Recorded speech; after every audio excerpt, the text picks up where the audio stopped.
New Zealand Prime Minister Jacinda Ardern vowed on Saturday to tighten counter-terrorism laws this month after a knife-wielding militant known to the authorities stabbed and wounded 7 people in a supermarket.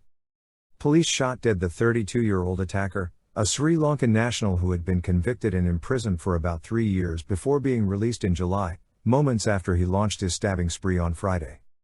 Ardern said earlier the man was inspired by the Islamic State militant group and was being monitored constantly but could not be kept in prison by law any longer.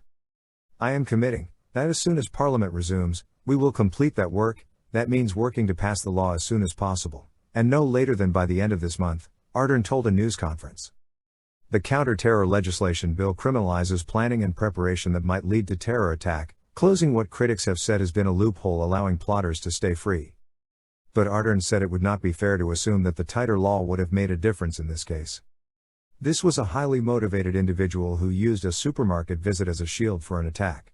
That is an incredibly tough set of circumstances," she said. Ardern said the attacker came to the attention of the police in 2016 because of his support for a violent ideology inspired by Islamic State. Police were following the man when he went into the Countdown supermarket in New Lynn Mall in Auckland. They said they had thought he had gone in to do some shopping, but he picked up a knife from a display and started stabbing people. Police said they shot him within a minute of the start of the attack. Ardern said the man arrived in New Zealand in 2011 on a student visa and was not known to have held any extreme views.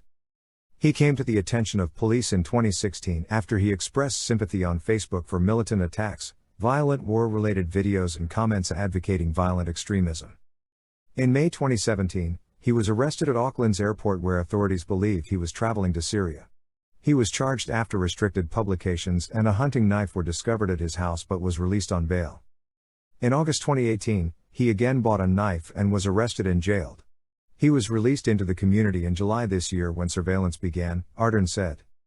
Ardern was briefed on the case in late July and again in late August, and officials, including the Commissioner of Police, raised the possibility of expediting the amendment to the counter-terrorism legislation.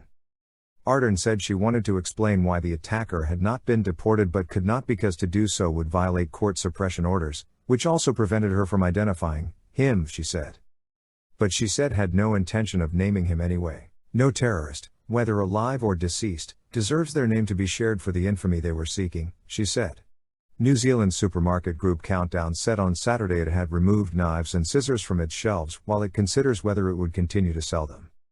"We want all of our team to feel safe when they come to work," said Kiri Hannafin, Countdown's general manager for safety, said in a media statement. Other supermarket chains had also removed sharp knives from their shelves, media reported.